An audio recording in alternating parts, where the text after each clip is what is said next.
आज नौकरी के बारे में हम बात कर रहे हैं क्योंकि ऐसे बहुत सारे लोग हैं जो इस वक्त रोजगार के लिए परेशान हैं, नौकरी के लिए परेशान हैं या फिर उनका व्यवसाय ठप हो चुका है।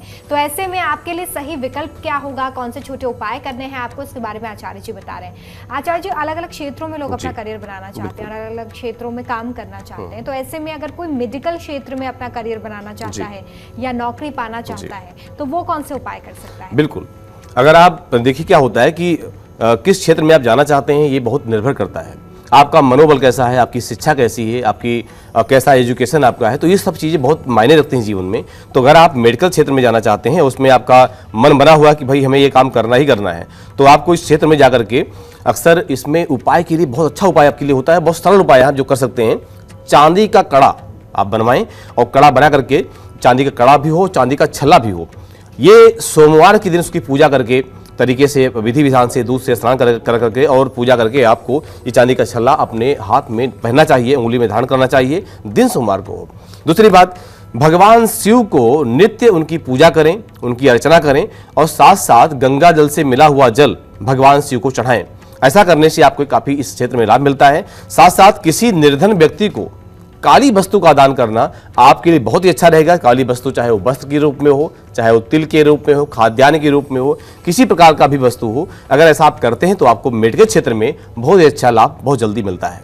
जी, सबसे पहले अब मैं आपसे ये जानना चाहूंगी कि नौकरियों की हमने बात की, व्यवसाय की बात की, लेकिन कई लोग ऐसे होते हैं जो सरकारी नौकरी पाना चाहते हैं और उसके लिए वो कई सालों से मेहनत भी करते हैं, लेकिन बावजूद इसके उन्हें सरकारी नौकरी नहीं मिल पाती। तो अगर सरकारी नौकरी चाहिए तो क्या करें, कौन सी परेशानियां आती हैं सरकारी नौकरी में, कौन सी बाधाएं आती हैं और कैसे इसे दूर किया जाए? बिल्कुल, सबसे पहले तो ये आपको जानना चाहिए कि आपके जन्म कुंडली के ग्रह कैसे हैं।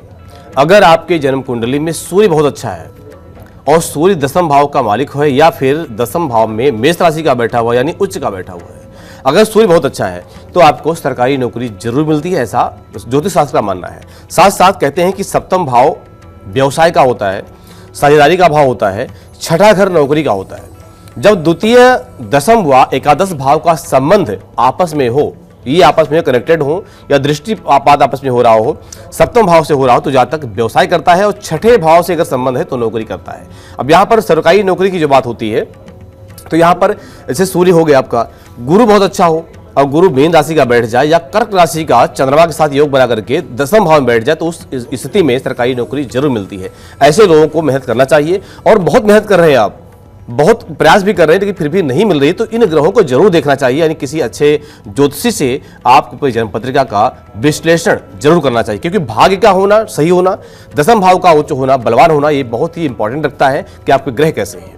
जी, चलिए, तो ये आपने जाना कि सरकारी नौकरी में कौन सी बाधाएं आती हैं। जल्दी से ये जान लेते हैं कि अगर आप नौकरी और व्यवसाय को लेकर कंफ्यूज हो रहे हैं कि इसमें से आपको क्या करना चाहिए, तो कौन सी वो बीच का रास्ता हो सकता है, अचूक उपाय हो सकता है जो आपको करना चाहिए, और राशि के हिसाब से या कुंडली में ग्रहों की स्थिति के हिसाब से वो कौन सी परिस्थितियां होती हैं, इसके बारे में जान लेते हैं। आचार्य जी, इसके बारे में बताइए कि नौकरी व्यवसाय करना हो तो क्या समझ के करें?